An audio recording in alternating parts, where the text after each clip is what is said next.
ओम वंदे गौ मातरम। मित्रों, ब्रह्मलीन संत श्री डोंगरे जी महाराज द्वारा रचित ग्रंथ श्रीमद् भागवत रहस्य का हम पठन कर रहे हैं। हम नवम स्कंद में प्रवेश कर चुके हैं। हमने अभी तक पढ़ा कि राजा परीक्षित जो शापित हो जाते हैं, उनकी मुक्ति के लिए, उनके भीतर भक्ति भाव जगाने के लिए, उनको रासलीला में ले जाने के लिए सुखदेव जी उनको भागवत की कथा सुना रहे हैं। अब जो भागवत जिस मार्ग पर जिसको चलना होता है, उस मार्ग पर चलाने के लिए उससे पहले जो प्रेरणा स्रोत है, उनकी कथा उनको सुनाई जाती है। तो ऐसी स्थिति में हमने अनेक भक्तों के प्रसंग पढ़े जो हमें बताते हैं कि भक्ति किस किस प्रकार से की जा सकती है। और पिछले अंक में जो हमने पढ़ा था, पिछले अंकों में, कि आदर्श ग्रस्त जीवन कैसा होता है। कि आदर्श ग्रस्त जीवन जो जियो तो वामन भगवान भी अवतार लेकर आपके घर में आते हैं। वो वामन में गड़बड़ हो रहा था, तो वामन भगवान भी आपके घर में आते हैं, अवतार लेते हैं। और राजा बलि जैसी भक्ति हो तो फिर विष्णु जी द्वारपाल भी बनते हैं। और पिछले अंक में हमने पढ़ा था कि राजा अम्बरीश जो राजा थे लेकिन भक्त थे, वैष्णव भक्त थे, और वो भक्ति करते थे। और जो दुर्वासा ऋषि सबको शाप देने के लिए फेमस है, मतलब दुर्वासा ऋषि के शाप से हर कोई डरता था, उन्होंने राजा अम्बरीश को शाप तो दिया, लेकिन उनका शाप उन्हीं को भारी पड़ गया और उनके पीछे सुदर्शन लग गया। और किस प्रकार राजा अम्बरीश के कहने से वो सुदर्शन लौटा और राजा अम्बरीश के सामने ऋषि दुर्वासा को क्षमा याचना करनी पड़ी। यानी कि आप किसी को भी, यदि आप में भक्ति की शक्ति है और आप यदि भक्त हैं, आप अच्छे भक्त हैं, भक्त तो अच्छे ही होते हैं, तो आप दुर्वासा ऋषि को भी कष्ट में डाल सकते हैं। ऐसी स्थिति बताई गई। और सुखदेव जी को थोड़ा सा ऐसा लगता है कि मैं तो जंगल में रहकर भक्ति करता हूँ और ये राजा है, राजसभा में राजा सबके बीच में रह के, सब भोगियों के बीच में रह के भी ये भक्ति करा, मतलब ये मुझसे भी श्रेष्ठ भक्त है। ऐसा सुखदेव जी मानते हैं राजा अम्बरीश के लिए। और ये राजा हैं, ये श्री राम के पूर्वज हैं, क्योंकि अभी श्री राम जी के पूर्वजों की कथा चल रही है। इसलिए हमारे यहाँ जब विवाह किया जाता है ना मित्रों, तो 7 पीढ़ियाँ क्यों देखी जाती हैं कि 7 पीढ़ी में यदि दोष है तो आने वाली पीढ़ी में भी दोष हो सकता है। इसलिए जितने पूर्वज शुद्ध होंगे उतने ही वंशज भी शुद्ध होंगे। इसलिए सारी कथाएँ इस तरह कही गई हैं। तो आगे हम आज की कथा बढ़ाते हैं, उससे पहले मंगलाचरण करते हैं। श्री कृष्ण गोविंद हरे मुरारी, हे नाथ नारायण वासुदेवाय। जय श्री कृष्ण मित्रों। और आप जिनकी उपासना करते हैं उनके नाम से कमेंट अवश्य करिए। ये कमेंट आप लिखेंगे, हम पढ़ेंगे, हमारे और दर्शक भी पढ़ेंगे। उतनी अधिक पर ईश्वर का नाम लिया जाएगा, उतना अधिक समष्टि का कल्याण होगा। और एक बात, यदि आप इस कथा को पूरा साथ में सुनना या पढ़ना चाहते हैं तो इसी वीडियो के डिस्क्रिप्शन में हमने पूरा लिंक साथ में दिया है। ये प्लेलिस्ट बना दी है भागवत जी की, तो उसका पूरा आपको लिंक मिल जाएगा। तो आप पूरी कथा आरंभ से साथ में सुन सकते हैं, क्योंकि बीच बीच में सुनी नहीं सुनी तो गड़बड़ हो सकती है, इसलिए पूरी कथा आपको साथ में मिल जाएगी। चलिए आज की कथा आगे बढ़ाते हैं। पहले मंगलाचरण कर लेते हैं। श्री कृष्ण गोविंद हरे मुरारी, हे नाथ नारायण वासुदेवाय। जय श्री कृष्ण मित्रों। और आज की जो कथा है, ऋषि शौभरी के 50 विवाह क्यों और कैसे होते हैं। ऋषि होते हैं फिर भी 50 विवाह होते हैं, बड़ी अलग बात है। पर उसमें क्या हुआ वो कथा आज हम पढ़ेंगे। और गंगा जी का अवतरण होता है और खटवांग का 39 मिनटों में मोक्ष, 39 यानी कि 39 मिनट्स में उनको पहले पता चलता है कि उनकी मृत्यु होने वाली है, उतने में वो अपनी मोक्ष को प्राप्त कर लेते हैं। और ये सारे श्री राम जी के पूर्वज हैं, जैसा कि मैंने थोड़ी देर पहले बताया था। आगे बढ़ते हैं। मनु महाराज के पुत्र हुआ इक्ष्वाकु, उनके वंश में मानधाता हुआ। उस राजा मानधाता की 50 कन्याओं का विवाह ऋषि शौभरी के साथ हुआ। शौभरी तपश्चर्या करके सिद्ध बने, तो वहाँ दर्शनार्थी जनता की भीड़ जमती रहती थी। भीड़ जमा होने से भजन भंग होना स्वाभाविक है, कि भजन में बाधा उत्पन्न होती थी। तो शौभरी ने सोच विचार कर यमुना जी के जल में प्रवेश किया और वहाँ जल में तप करने लगे। अब शौभरी ऋषि ने मन में विचार किया कि परमात्मा की माया मुझे बिल्कुल भी प्रभावित नहीं कर सकती, यानी कि परमात्मा की माया अब उनको प्रभावित नहीं कर सकती है। ऐसा उनके मन में भाव आया, विचार आया। वो भक्त हैं, सब कुछ है, पर एक विचार क्या गड़बड़ करता वो देखिए। तो भगवान ने माया की रचना की। ऋषि के ने बार बार एक मत्स्य उगल के को प्रेम के लिए देखी, यानी कि एक मत्स्य दंपति होता है, मछली दंपति, वो प्रेम क्रीड़ा कर रहा है, उसको देखते हैं। और वो जल में होते तो वहीं देखते हैं, और उनके मन में भी काम जागा और वैसा ही सुख भोगने की इच्छा करने लगे। तो 85 वर्ष की वृद्धावस्था में भी विवाह करने की उन्होंने विचार किया और वे राजा मानधाता के पास आए। राजा ने विचार किया कि इस वृद्ध मुनि से किसी कन्या का विवाह हुआ तो वह जीवन भर दुख ही पाएगी, और विवाह ना हुआ तो ये मुझे शाप दे देंगे। अब मतलब राजा डर जाते हैं कि यदि विवाह किया तो कन्या दुखी हो जानी है, और नहीं किया तो ये शाप देने वाले हैं, क्योंकि राजा अपने आप में स्वस्थ नहीं था, अम्बरीश जैसे वो राजा नहीं थे, इसलिए उनको डर लगता है। फिर उन्होंने मुनि से कहा, आप राजमहल पधारें, जो भी कन्या आपको उचित प्रतीत हो उससे आपका विवाह हो जाएगा। भगवान शंकराचार्य ने कहा, अंगम गलितम पलितम मुंडम दशन विहीनम जातम तुंडम वयो वृद्धो याति गृहीत्वा दंडम तदपि न मुंचति आशा पिंडम भज गोविंदम भज गोविंदम भज गोविंदम मूढ़मते। मतलब अंग गलित हो जाते हैं, मुंड सब कुछ गल पुल जाता है, वृद्धावस्था घेर लेती है, फिर भी कई बार वासना नहीं मिटती है, इसलिए भगवान का भजन करो। भज गोविंदम मूढ़मती। तू मूढ़मती ही है, तू कितना भी घमंड कर ले, तूने ये कर लिया वो कर लिया, पर अंत में ये गति भी बन जाती है। ऐसा कहने का तात्पर्य। ऋषि शौभरी ने के मन में विवाह भावना जगी तो वह स्वरूप बदल कर गए थे। वे सिद्ध थे तो सुंदर स्वरूप धारण करके राजमहल में पहुंचे। उनका स्वरूप देखकर उनसे विवाह करने के लिए 50 राजकन्याएं आपस में झगड़ने लगी, यानी कि उनकी जो कन्याएं थी वो सारी के सारी विचार करने लगी कि हमारा विवाह होना चाहिए इनसे। इतना स्वरूपवान वो बनकर आए थे। कौन? ऋषि शौभरी। ऐसी स्थिति में देखकर राजा ने सभी कन्याओं का विवाह इस ऋषि से कर दिया। शौभरी सुखोपभोग करने लगे, किंतु आगे चलकर ऋषि की विवेक बुद्धि जागृत हुई। अब सुखोपभोग करते करते कभी तो जागोगे, पुराने संस्कार तो यहीं जागने वाले। वे पछताने लगे, अरे यह मैंने कैसा अनर्थ कर लिया, मैं क्या कर बैठा। मैं था तो तपस्वी, किंतु मत्स्य दंपत्ति की प्रेम के लिए देखकर मति भ्रष्ट हुई, विलासी बन गया। जो साधना करना चाहता है, जो इसी जन्म में साध्य की प्राप्ति करना चाहता है, उसे काम सुख के भोगी का संग नहीं करना चाहिए। काम सुख से भोक्ता का संग भी कुसंग ही है। स्त्री संग का संग भी कुसंग है। यहाँ स्त्री पुरुष संबंध की नहीं, काम की निंदा है। संग से रंग की घटना है। सो मोक्ष की इच्छा करने वाले को चाहिए कि वह मैथुन धर्मी स्त्री पुरुष और उन लोगों से अपनी दूरी बना कर रखे और उनका संग कभी ना करें। मतलब यदि किसी स्त्री के पति से आप चर्चा करें तो वो अपनी गृहस्थी के हिसाब से ही चर्चा करेगा, तो वो आपको गलत सुझाव देगा। इसलिए कहा गया है कि ऐसे लोगों को ऐसे गृहस्थ लोगों से दूर रहना चाहिए, स्त्री पुरुष की चर्चा से दूर रहना चाहिए। नारी और नारी के संगी का संग भी साधक को नहीं करना चाहिए। शौभरी ऋषि ने जगत का उपदेश दिया। शौभरी ऋषि अब जब जागृत हो गए, अब पुनः वो उपदेश करते, क्योंकि पहले तो उपदेश करते थे, तब तो ऋषि थे, लेकिन बीच में पतित हुए तो उसके बाद वो पुनः उपदेश करते हैं कि कामी विलासी लोगों के बीच रहकर ब्रह्मज्ञानी बन पाना बड़ा कठिन है। मानव के साथ रहकर मानव बनना सरल है। सत्संग ना किया जा सके तो कोई आपत्ति नहीं, किंतु कामी का संग तो कदापि नहीं करना चाहिए।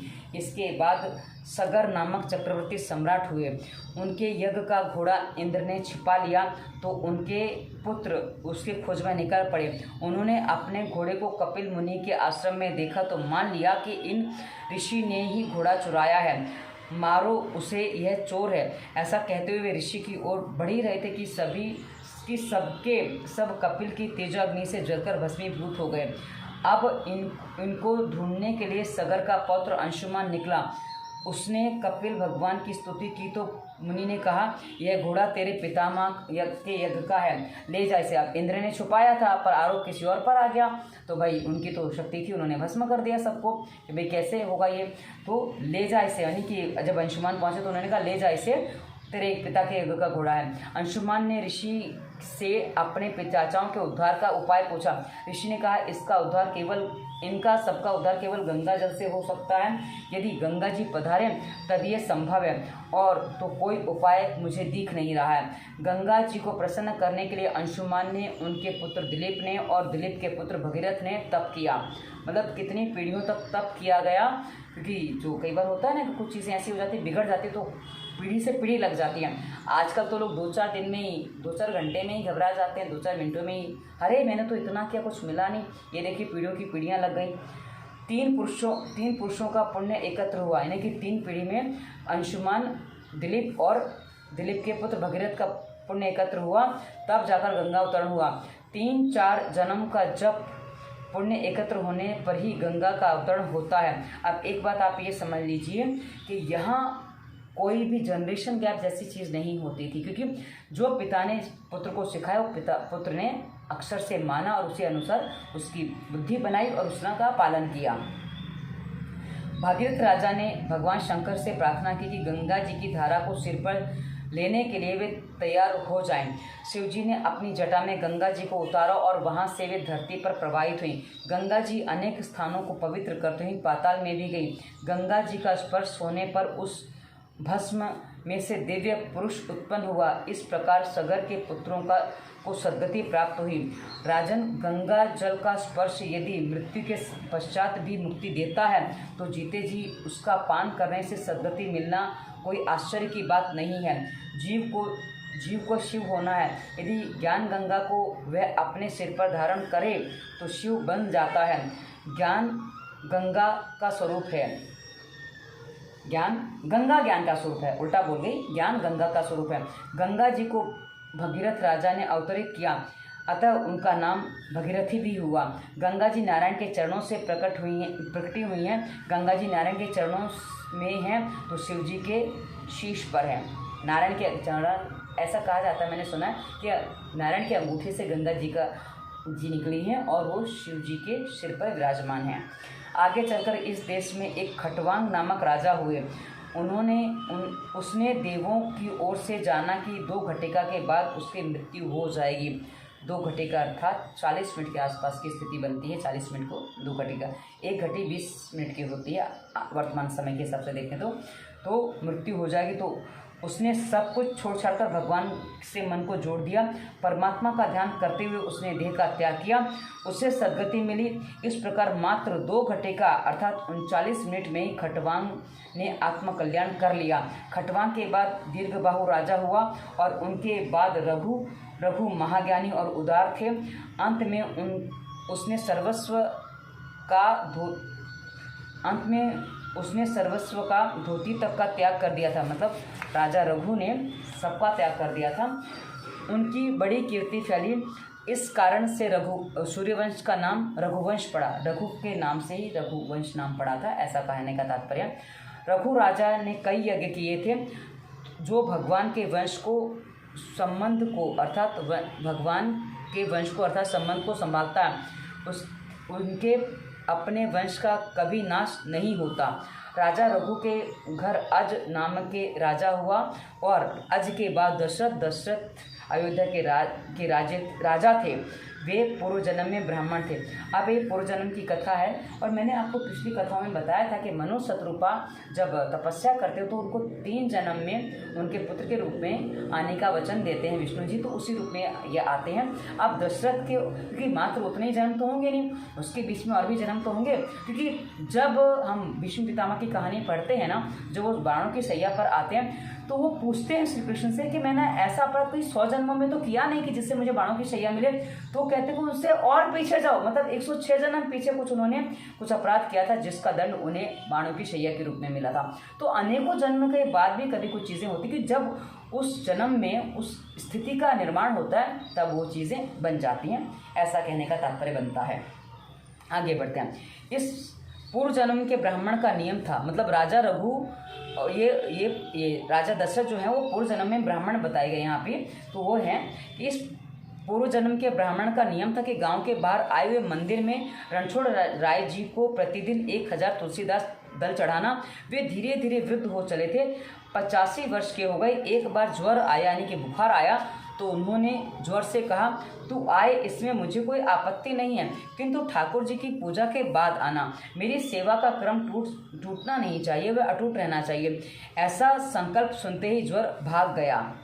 मतलब बुखार की हिम्मत नहीं पड़ी कि आगे आऊँ, चल मैं ठीक है जाता हूँ। ये कई बार होता है, मृत्यु ज्वर भी होता है कि मृत्यु के समय भी ज्वर आता है। वे मंदिर में सेवा पूजा के लिए आए तो वहाँ किसी के रोने का स्वर उन्हें सुनाई दिया। देखा तो एक पिशाचनी रो रही है। वह कहने लगी, पूर्व जन्म में मैं दुराचारी था, पूर्व जन्म में मैंने दुराचार किया था। मैं कहा दुराचारी था कैसे? दुराचार किया था, अपने पति को मैंने बहुत दुख दिया था, सो मुझे इस जन्म में पिशाचिनी होना पड़ा। आप कृपया मेरा उद्धार करें। ब्राह्मण दयालु था, उसने प्रतिदिन के नियमानुसार विष्णु सहस्त्र नाम पाठ करने के साथ तुलसी दल अर्पण करते हुए भगवान से प्रार्थना की कि हे प्रभु, यह पापी जीव व्यथित हो रहा है, मैं इसे अपना सारा पुण्य अर्पण करता हूँ, आप इसका उद्धार करें। प्रभु प्रसन्न हुए। उन्होंने ब्राह्मण से कहा, अगले जन्म में तुम दशरथ होगे और यह तुम्हारी पिशाचिनी यह पत्नी होगी। मतलब वो पिशाचिनी माता कौशल्या बनती है। आप सोचो वो जो ब्राह्मण थे उनके पुण्य का कितना अधिक प्रभाव था कि वो कौशल्या बनती हैं। मैं पुत्र रूप से तुम्हारे घर में आऊँगा, अपना सारा पुण्य तुमने एक ही जीवन में उद्धार के लिए लगा दिया, एक ही जीव के उद्धार में लगा दिया। मतलब जो ब्राह्मण ने सारा पुण्य जो दे दिया था ना, जो हमने अभी पढ़ा, वही बात है। अतः वह अनंत अमाप हो गया, कि वह अनंत हो गया, उसकी कोई सीमा नहीं है। इतना बड़ा तुम्हारा पुण्य कर्म, क्योंकि तुमने दूसरे के उद्धार में उसको लगाया। अपने लिए लगाते हैं तो उसकी उतनी ही सीमा रहती है, क्योंकि हम जब धन कमाते हैं ना, अपने लिए यूज़ करते हैं तो उसकी उतनी ही सीमा रहती है। जब हम दान करते हैं और सही व्यक्ति को सही जगह दान करते हैं तो वो दिनों दिन बढ़ता है, ऐसा कहने का तात्पर्य। ब्राह्मण ने वही शरीर त्याग दिया। वही ब्राह्मण अब इस जन्म में दशरथ हुए हैं। उनकी 3 पत्नियां थी, कौशल्या, सुमित्रा, कैकेयी। वैसे तो कथा ये भी आती कि राजा दशरथ की 300 पत्नियां थी, पर हाँ, ये 3 पत्नियां उनमें मुख्य हैं, ये कह सकते हैं। कौशल्या धर्म पत्नी थी और सुमित्रा कैकेयी भोग पत्नी। 3 पत्नियां होने पर भी दशरथ निसंतान थे, सो वे वशिष्ठ के पास गए। वशिष्ठ ने कहा, पुत्रेष्टि यज्ञ करो, इस यज्ञ से तुम्हारे 4 पुत्र होंगे। पुत्रेष्टि यज्ञ किया गया। यज्ञ कुंड में से क्षीर लेकर स्वयं अग्निदेव प्रकट हुए। उन्होंने राजा से कहा, इस प्रसाद को अपनी रानियों को खिला देना, आपके यहाँ दिव्य संतानें होंगी। वशिष्ठ मुनि ने राजा को आज्ञा दी, धर्मपत्नी कौशल्या को इस प्रसाद का अर्ध भाग देना और बाकी रहे भाग को कैकेयी और सुमित्रा को बांट देना। राजा दशरथ ने वैसा ही किया। गोस्वामी तुलसीदास जी ने रामचरितमानस में कैकेयी की ओर से बड़ी सफाई दी है। मतलब तुलसीदास जी की जो रामायण है ना, वो बहुत सीधी सादी साफ सुथरी रामायण है, ऐसा कहने का तात्पर्य। किंतु एकनाथ महाराज ने उससे कर्कशा ही बताया है। कर्कश वाणी से पति का अपमान करने वाली स्त्री ही कैकेयी है। कैकेयी ने दशरथ का अपमान किया और क्लेश किया कि उसे प्रसाद अंत में क्यों दिया गया। उसने प्रसाद उठाकर बाहर फेंक दिया। उस प्रसाद को समड़ी, यानी कि गिद्ध जैसा एक पक्षी होता है, उसको समड़ी बोलते हैं, उठा के ले गई और एक पर्वत पर आई। वहाँ अंजनी देवी तपस्या कर रही थी। उस समड़ी ने अंजनी देवी के सिर पर छाया की और प्रसाद भी दे दिया। अंजनी देवी ने प्रसाद खा लिया तो उनको हनुमान जी प्राप्त हुए। अब कैकेयी को प्रसाद गंवाने का दुख और पश्चाताप होने लगा। कौशल्या बड़ी उदार थी, उन्होंने अपने भाग में से प्रसाद के कुछ अंश कैकेयी को दिया। सुमित्रा ने भी कैकेयी को थोड़ा सा प्रसाद दिया। इस प्रकार तीनों रानियों ने प्रसाद को ग्रहण किया। अपने घर को अयोध्या सा बनाओ, जहाँ युद्ध क्लेश नहीं, वहाँ अयोध्या है। अष्ट द्वारा नाम और नहीं 9 द्वार, नवद्वारा नाम 9 द्वार हैं इस अयोध्या नगरी के। मैं अभी इस श्लोक को भूल गई हूँ, इसलिए नहीं सुना रही हूँ, कभी फिर सुनाऊंगी। अभी ध्यान से निकल गया बोलते बोलते। अष्टचक्र नव द्वारा नाम, हाँ देखो याद आ गया। अष्टचक्र नव द्वारा नाम, पूरा नाम अयोध्या। मतलब ये जो नगरी है ना, इसमें 8 चक्र हैं और 9 द्वार। 9 द्वार कौन से? 2, 4, 5, 6, 7, मलमूत्र 8, 9। तो ये नगरी अयोध्या कही जाती है। शरीर में जो हमारे है वो बताने का तात्पर्य है। सरयू नदी अर्थात भक्ति प्रवाह के किनारे पर रहने पर शरीर की ही भी अयोध्या बनेगा और ऐसी नगरी में बसा हुआ जीव दशरथ अर्थात जितेंद्रिय बनेगा।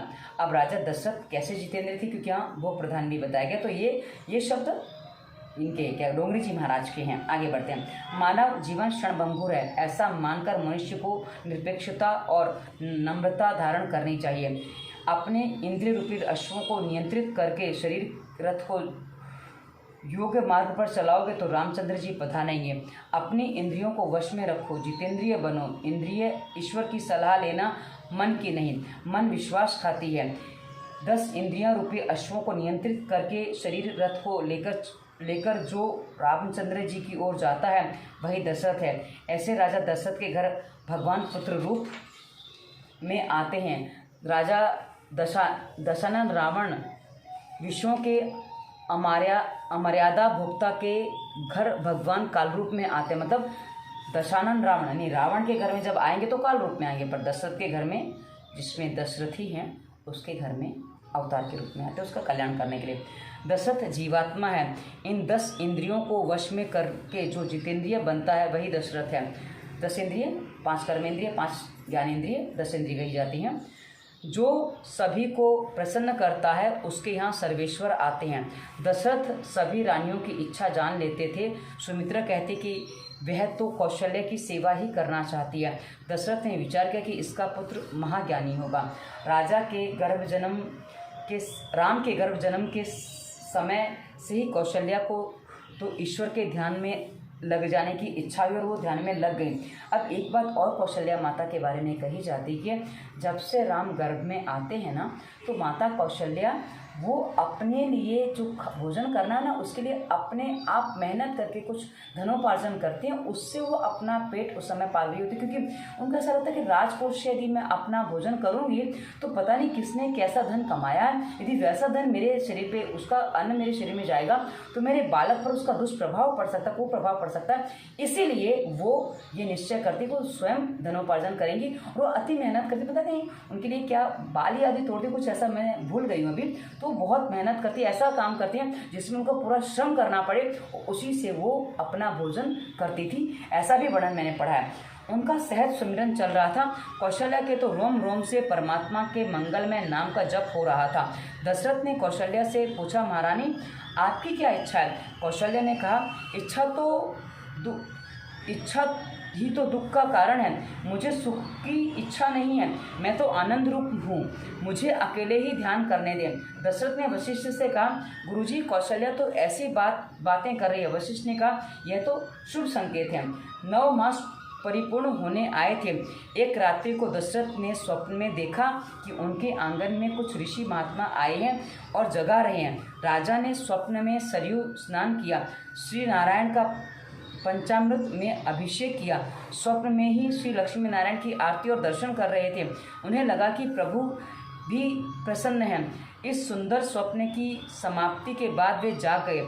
अच्छे स्वप्न में के दर्शन के बाद सोना नहीं चाहिए। राजा ने विचार किया कि इस स्वप्न के विषय में गुरुजी से निवेदन करना चाहिए, यानी कि गुरुजी को बताना चाहिए, उनसे उसका क्या है वो पूछना चाहिए। वे वशिष्ठ राजा गुरु के पास पहुँचे। वशिष्ठ जी ने पूछा, आप इस प्रातः काल में क्यों आए हैं? राजा दशरथ ने कहा, मैंने आज स्वप्न में लक्ष्मी नारायण की आरती की। मैंने यह देखा कि लक्ष्मी नारायण का दिव्य तेज कौशल्या के गर्भ में जा रहा है। वशिष्ठ जी ने कहा, इस स्वप्न का उत्तम फल होगा। तुम्हारे घर भगवान नारायण के आगमन की है। तुम्हारे घर भगवान नारायण के आगमन की इसमें सूचना है। मुझे विश्वास है कि इस स्वप्न का फल तुम्हें 24 घंटों के भीतर दिखाई देगा। राजा आनंद से झूमने लगे। उनके घर स्वयं भगवान आ रहे हैं। उन्होंने सरयू में स्नान किया और भगवान की पूजा में लीन हो गए। इधर कौशल्या भी प्रभु ध्यान में मग्न है। आज परम पवित्र श्री राम नवमी का दिन है। तो आज राम जन्म अगले अंक में होगा। ये अंक काफ़ी लंबा जाएगा, तो आज की कथा को हम यहीं विराम देते हैं। श्री कृष्ण गोविंद हरे मुरारी, हे नाथ नारायण वासुदेवाय। श्री कृष्ण मित्रों, धन्यवाद। वंदे मातरम।